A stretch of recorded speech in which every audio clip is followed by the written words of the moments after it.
محترم سامعین السلام علیکم۔ بحمد اللہ ہم نے نویں تراویح کو مکمل کیا۔ نویں تراویح میں جو کچھ ہم نے پڑھا اس کے چند اہم نکات آپ کے سامنے پیش خدمت ہیں۔ شروع میں سورہ توبہ کے جو رکوع پڑھے گئے ان میں جنگ تبوک کے موقع پر منافقین نے جو طرز عمل اختیار کیا اور بعض ایسے مسلمان جو تھے تو مخلص مگر کاہلی کی بنا پر جنگ میں شریک ہونے سے رہ گئے، ان کا ذکر کیا۔ پہلے یہ بتایا گیا کہ جب تم تبوک کے سفر سے واپس لوٹو گے تو یہ منافقین اپنے رویے کے بارے میں تمہیں مطمئن کرنے کے لیے گھڑے ہوئے عذرات پیش کریں گے۔ ان سے صاف کہہ دینا کہ ہم تمہارے یہ من گھڑت بہانے ماننے والے نہیں۔ اب اللہ اس کا رسول صلی اللہ علیہ وسلم تمہارے عمل کو دیکھیں گے۔ تم اپنے عمل سے یہ ثابت کرنے کی کوشش کرو کہ تم واقعی اللہ اور رسول صلی اللہ علیہ وسلم پر ایمان رکھتے ہو۔ ابھی تو اسلام سے ان کی بدخواہی کا یہ حال ہے کہ اول تو یہ اس کے راستے میں کچھ خرچ نہیں کرتے، اور اگر حالات سے مجبور ہو کر کچھ کرنا بھی پڑے تو اسے اپنے اوپر زبردستی کا جرمانہ سمجھتے ہیں، اور چاہتے ہیں کہ مسلمانوں پر کوئی ایسی گردش آ جائے کہ جس سے ان کی جان چھوٹ جائے۔ کچھ دوسرے لوگ تھے جنہوں نے اپنے گناہ کا اعتراف کر لیا تھا۔ فرمایا ان کی نیکیاں اور برائیاں دونوں طرح کی کمائی ہے ان پر ہے۔ امید ہے کہ اللہ ان پر اپنی رحمت فرمائے گا۔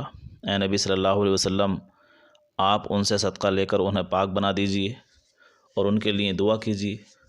ان کی دعا ان کے لیے تسکین کا سامان بنے گی، اور ان سے یہ بھی کہیے کہ اب اللہ اور اس کے رسول صلی اللہ علیہ وسلم اور مومنین تمہارے طرز عمل کو دیکھیں گے، اور بہرحال تم عنقریب اللہ کے حضور پیش کیے جانے والے ہو۔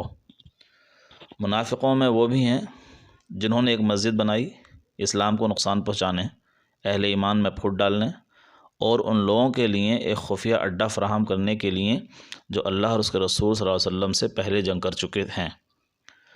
آپ اس میں کبھی کھڑے نہ ہوں۔ آپ کے کھڑے ہونے سے، یعنی رسول اللہ صلی اللہ علیہ وسلم کے کھڑے ہونے سے وہ مسجد سب سے زیادہ حقدار ہے، جس کی بنیاد اول دن سے تقوی پر رکھی گئی ہے۔ لمسجد اسس علی التقوی۔ نفاق پر بنائی ہوئی عمارت کی مثال ایسی ہے جیسے کسی نے سمندر میں نکلی ہوئی کگر پر عمارت بنائی ہو، وہ کسی وقت بھی اپنے رہنے والوں سمیت دوزخ میں گر جائے گی۔ بے شک اللہ نے اہل ایمان سے ان کے جان و مال جنت کے بدلے خرید لیے ہیں۔ وہ اللہ کی راہ میں جنگ کرتے ہیں، وہ مارتے بھی ہیں اور مارے بھی جاتے ہیں۔ جنت کا وعدہ اللہ کے ذمے ایک سچا وعدہ ہے۔ یہ توریت میں بھی ہے، انجیل میں بھی ہے اور اب قرآن میں بھی ہے۔ اللہ سے جنت کا یہ سودا کرنے والے دراصل ہمیشہ توبہ کرنے والے، عبادت گزار، شکر گزار، اپنی اصلاح اور دین کا علم حاصل کرنے کے لیے گھروں سے نکلنے والے، اللہ کے آگے جھکنے والے، نیکی کا حکم دینے اور برائی سے روکنے والے اور اللہ کی حدود کی حفاظت کرنے والے لوگ ہیں۔ یہی سچے مومن ہیں۔ ایسے مومنوں کو خوشخبری سنا دیجیے۔ سورہ ختم کرتے وقت مسلمانوں کو بعض اہم ہدایات دی گئیں۔ پہلی ہدایت یہ فرمائی کہ نبی صلی اللہ علیہ وسلم اور اہل ایمان کے لیے یہ جائز نہیں کہ وہ مشرکین کے لیے اللہ سے مغفرت کی دعا مانگیں، چاہے وہ ان کے رشتہ دار ہی کیوں نہ ہوں۔ اس ہدایت کا مطلب یہ ہے کہ مسلمانوں کو شرک کے ہر شائبے سے پاک کر کے صرف اللہ کے لیے جینے اور اللہ کے لیے مرنے کے مقصد پر قائم کر دیا جائے، اور حق کے سوا اور کسی طرح کی حمایت کا شائبہ بھی ان میں باقی نہ رہنے دیا جائے، کیونکہ صرف رشتہ داری اور تعلق کی بنا پر جو حمایت ہوتی ہے اس سے نفاق اور کفر کی راہیں کھلتی ہیں۔ جن مسلمانوں کا سستی اور کاہلی کے سبب جنگ تبوک سے پیچھے رہ جانے کا بائیکاٹ کیا گیا تھا، ان کی توبہ کی قبولیت کی بشارت سنائی گئی، اور اہل مدینہ اور بدوؤں میں سے جو لوگ تائب ہو گئے ان کو نصیحت کی کہ ہمیشہ سچ اور حق کے لیے جینے والوں سے خود کو وابستہ رکھو تاکہ ان کی صحبت میں رہ کر تمہاری کمزوریوں کی اصلاح ہو سکے۔ سورہ یونس میں قریش کی اس حالت پر افسوس کا اظہار کیا گیا کہ اللہ نے انہی میں سے ایک شخص پر یہ کتاب حکمت اتاری۔ چاہیے تو یہ تھا کہ وہ اس کی قدر کرتے اور ایمان لاتے۔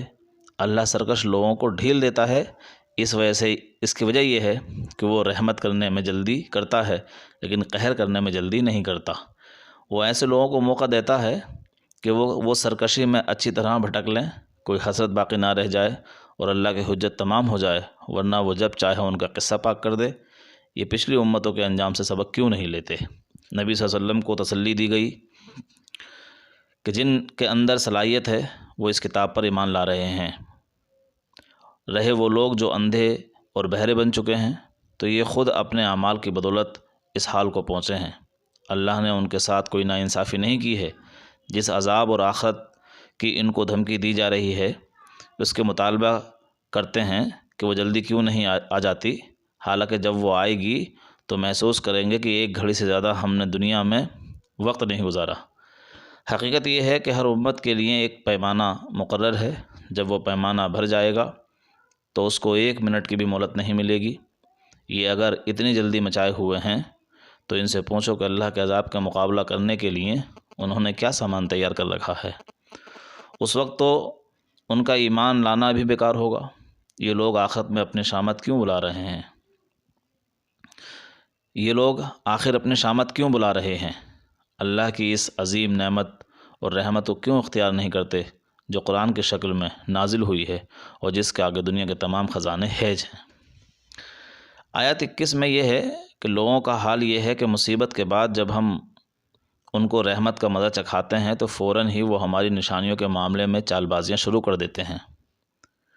ان سے کہو کہ اللہ اپنی تدبیر میں تم سے زیادہ تیز ہے، اس کے فرشتے تمہاری سب مکاریوں کو لکھ رہے ہیں۔ وہ اللہ ہی ہے جو تم کو خشکی اور تری میں چلاتا ہے۔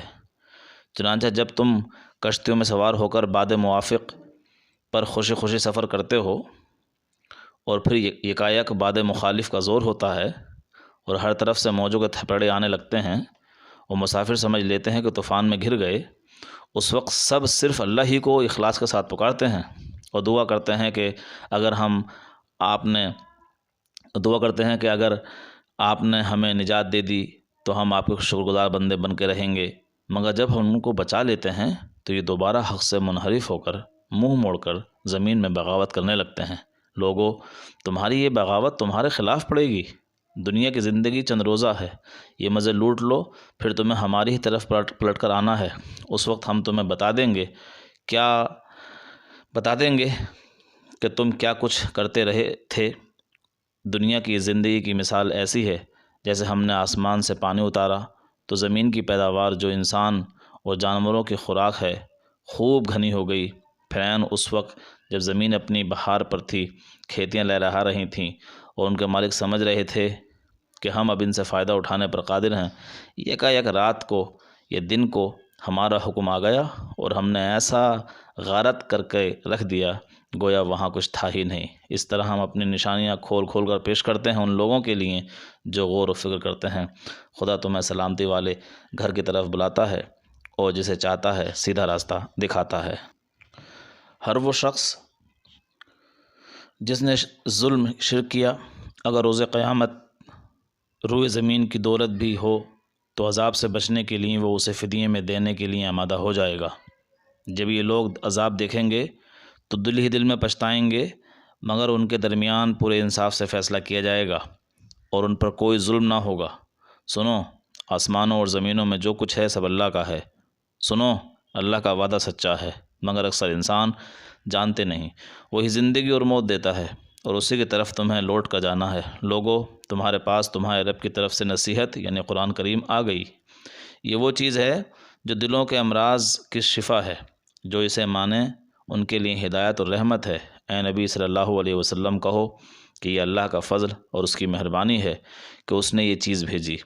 اس پر تو لوگوں کو خوشی منانی چاہیے، یعنی قرآن کریم کے نزول پر تو لوگوں کو خوشی منانی چاہیے۔ یہ ان سب چیزوں سے بہتر ہے جنہیں لوگ جمع کر کے اے نبی صلی اللہ علیہ وسلم، تم جس حال میں ہوتے ہو اور قرآن میں سے جو کچھ بھی پڑھتے ہو اور لوگوں تم بھی جو کچھ کرتے ہو، ان سب کے دوران ہم تم کو دیکھتے رہتے ہیں۔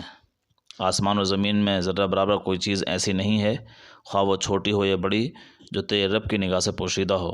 اور ایک صاف دفتر میں درج نہ ہو۔ سنو لو، جو لوگ اللہ کے دوست ہیں انہیں کسی طرح کا رنج و خوف نہ ہوگا۔ یہ وہی ہیں جو ایمان لائے اور تقوی کا رویہ اختیار کیا۔ دنیا و آخرت دونوں میں ان کے لیے خوشخبری ہے۔ اللہ کی باتیں بدل نہیں سکتیں، یہی کامیابی اور کامرانی کا راستہ ہے۔ اور ہم بنی اسرائیل کو سمندر سے گزار لے گئے، پھر فرعون اور اس کے لشکر نے ظلم اور زیادتی کی غرض سے ان کا پیچھا کیا، یہاں تک کہ فرعون جب ڈوبنے لگا تو کہنے لگا کہ میں ایمان لاتا ہوں بنی اسرائیل کے خدا پر، جس کے سوا کوئی حقیقی خدا ہی نہیں ہے، اور میں سچا مسلمان ہوتا ہوں۔ تو جواب دیا گیا، اب ایمان لاتا ہے، حالانکہ اس سے پہلے تک تو نافرمانی کرتا رہا اور فسادیوں میں سے تھا۔ اب ہم تیری لاش کو بچا کر رکھیں گے تاکہ بعد کی نسلوں کے لیے تو عبرت ہو، حالانکہ بہت سے انسان ہیں جو ہماری نشانیوں سے غفلت کرتے ہیں۔ تمہیدی جملوں کے بعد نبی کریم صلی اللہ علیہ وسلم کی زبان مبارک سے اس پیغام کی وضاحت کی گئی کہ یہ اللہ واحد کی بندگی اور توبہ و استغفار کی دعوت ہے، اور میں اللہ کی طرف سے بشیر و نذیر بنا کر بھیجا گیا ہوں کہ جو لوگ استغفار کر کے اللہ واحد کی طرف رجوع کر لیں گے، اللہ ایک مقرر مدت تک ان کو زندگی کی نعمتوں اور اپنے فضل سے مالا مال کرے گا، اور جو لوگ اس سے منہ موڑیں گے ان کے لیے ایک بڑا عذاب کا دن سامنے ہے، دنیا میں بھی اور آخرت میں بھی۔